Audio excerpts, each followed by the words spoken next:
Hello student, welcome to all. S J महाविद्यालय lecture में आपका स्वागत है। बेटा आज आप लोग डीएलएड फर्स्ट सेमेस्टर का सेकंड कंपलसरी पेपर शिक्षण अधिगम के सिद्धांत का एक चैप्टर संप्रेषण में व्यक्तिगत और सामूहिक संप्रेषण क्या होता है इसके बारे में अध्ययन करेंगे। व्यक्तिगत और सामूहिक, व्यक्तिगत और सामूहिक संप्रेषण।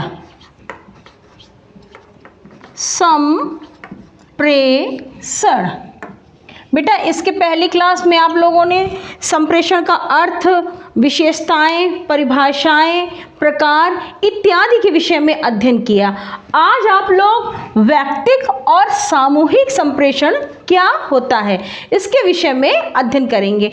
बेटा जब शिक्षक प्रत्येक छात्र को व्यक्तिगत रूप से शिक्षण देता है तो उसे हम व्यक्तिगत संप्रेषण कहते हैं। इसमें शिक्षक प्रत्येक छात्र को पृथक पृथक अर्थात अलग अलग शिक्षण प्रदान करता है।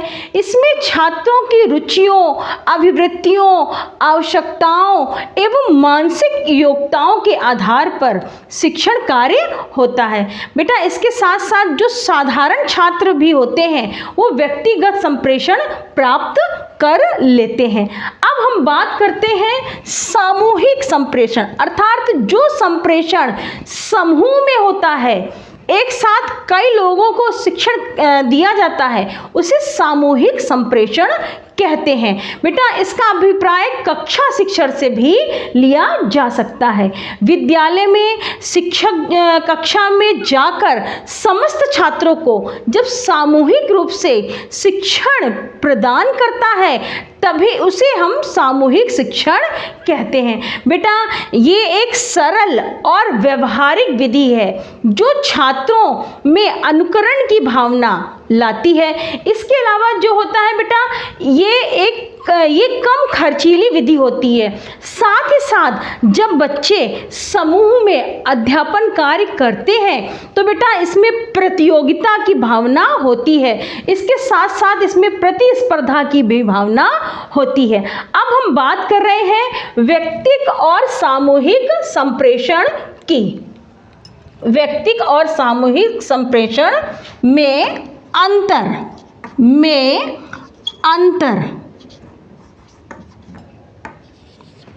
तो बेटा अगर हम इसकी बात करते हैं तो इसमें कुछ मुख्य बिंदु हैं, उसके विषय में मैं चर्चा करूंगी। सबसे पहले नंबर में आता है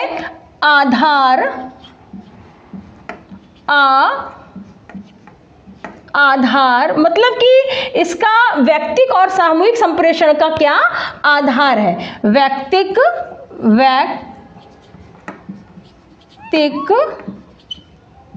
संप्रेषण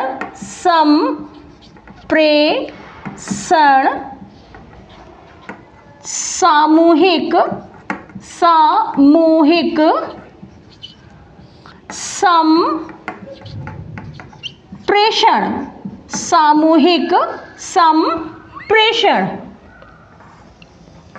व्यक्तिगत संप्रेषण और सामूहिक संप्रेषण। बेटा इसके कुछ केंद्र बिंदु होते हैं। केंद्र बिंदु,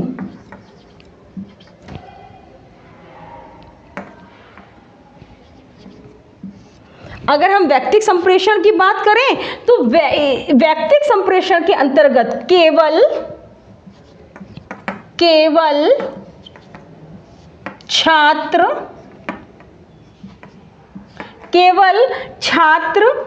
एक छात्र, मतलब कि इसके अंतर्गत केवल एक छात्र आता है। केवल एक छात्र। अगर हम इसकी बात करें तो इसमें पूरा समूह इसके अंतर्गत पूरा समूह आता है, तो इसका ये केंद्र बिंदु है। अगले नंबर में आता है उपयोगिता। उपयोगिता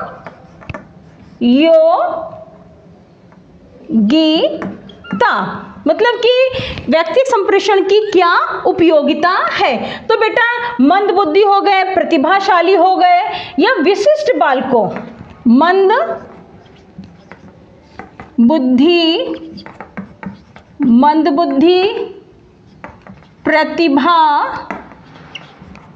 प्रतिभाशाली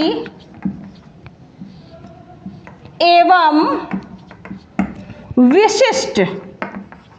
विशिष्ट बालकों के मार्गदर्शन के लिए होती है, ये इसकी उपयोगिता होती है। अब इसकी बात करें तो समान कक्षा शिक्षण हेतु सामान्य कक्षा शिक्षण हेतु भाषण,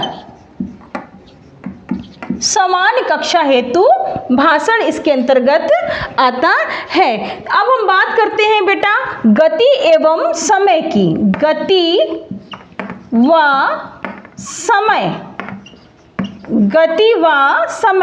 बेटा इसमें समय अधिक लगता है, समय अधिक लगता है। ये व्यक्तिगत संप्रेषण होता है, इसमें समय बेटा अधिक लगता है। अगर हम बात करें सामूहिक संप्रेषण की तो कम समय और अधिक छात्र, कम समय एवं अधिक छात्र तथा तीव्र प्रक्रिया भी होती है।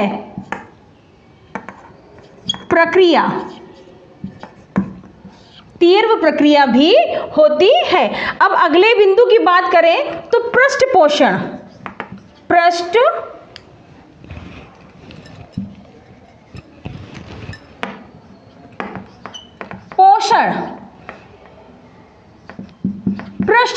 अर्थात फीडबैक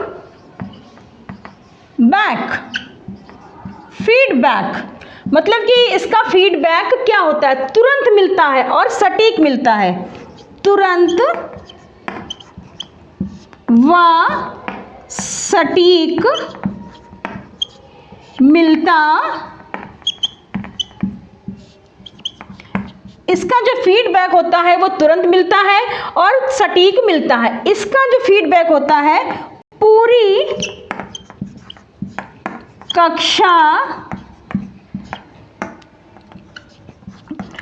कक्षा मतलब जो भी पूरी कक्षा होती, पूरी कक्षा में एक साथ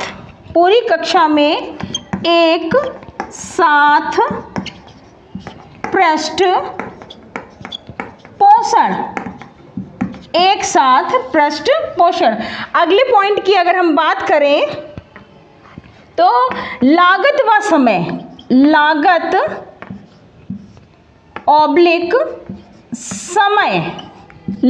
ऑब्लिक समय बचत। अगर हम व्यक्तिगत संप्रेषण की बात करें तो ये खर्चीला होता है, खर्चीला व श्रम साध्य। खर्चीला होता है और श्रम साध्य होता है। ये आर्थिक रूप से किफायती होता है, आर्थिक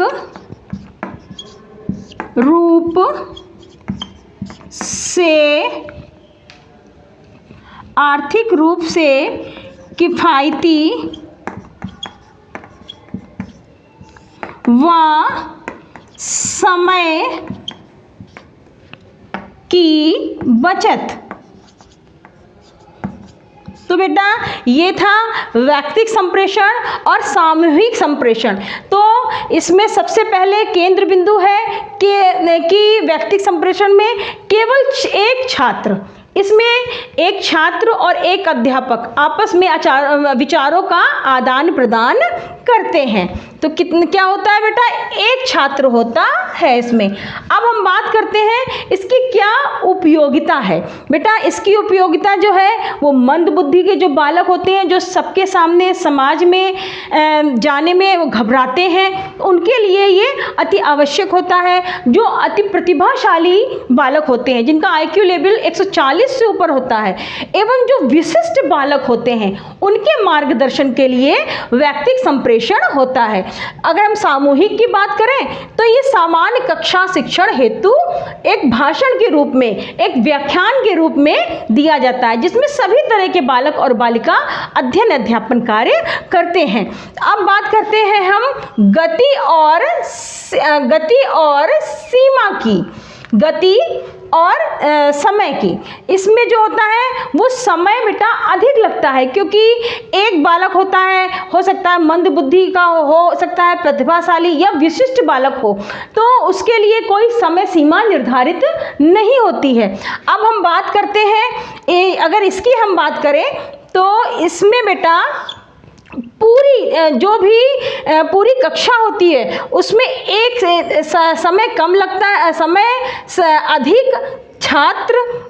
अधिक छात्र तथा तीव्र प्रक्रिया होती है। मतलब कम समय में अधिक छात्र होते हैं और छात्र जो भी होते हैं उसमें तीव्र प्रक्रिया होती है, क्योंकि जब हम समूह में होते हैं तो हर तरह के बालक और बालिका होते हैं। तो किसी का IQ लेवल सामान्य होता है, किसी का उससे अधिक होता है, तो वो जो भी क्वेश्चन होते हैं वो बहुत जल्दी समझ जाते हैं। अगले नंबर में आता है पृष्ठ पोषण मतलब कि फीडबैक।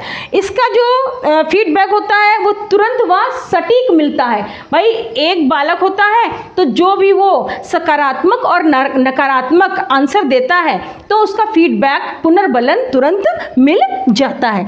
अब हम बात करते हैं सामूहिक शिक्षण की। तो पूरी कक्षा में एक साथ पृष्ठ पोषण, पूरी कक्षा को एक साथ पृष्ठ पोषण नहीं दिया जा सकता है। उनमें से कुछ बालक ऐसे होते हैं जिनको फीडबैक हम दे सकते हैं। बेटा इसके अलावा हम बात करते हैं लागत, समय और बचत की। तो इसमें ये खर्चीला होता है, क्योंकि अगर हम समूह में कर रहे हैं तो हो सकता है वहाँ सारे संसाधन हो, सारे रिसोर्सेज हो, लेकिन ये इस एक बच्चे के लिए वो सारी व्यवस्था करनी पड़ती है और श्रम साध्य भी होता है। इसके अलावा ये आर्थिक रूप से किफ़ायती होता है, वह समय की बचत होती है। जब समूह में बच्चे अध्ययन अध्यापन कार्य करते हैं तो समय की बचत होती है और एक बच्चा उसी रिसोर्सेज से पढ़ लेता है। तो बेटा ये था व्यक्तिगत और सामूहिक संप्रेषण, जिसमें केंद्र बिंदु, उपयोगिता, गति व समय, पृष्ठ पोषण और लागत, समय बचत इत्यादि के विषय में अध्ययन आप लोगों ने किया। सामूहिक व्यक्तिगत संप्रेषण जो होता है जब शिक्षक प्रत्येक छात्र को व्यक्तिगत रूप से शिक्षा देता है।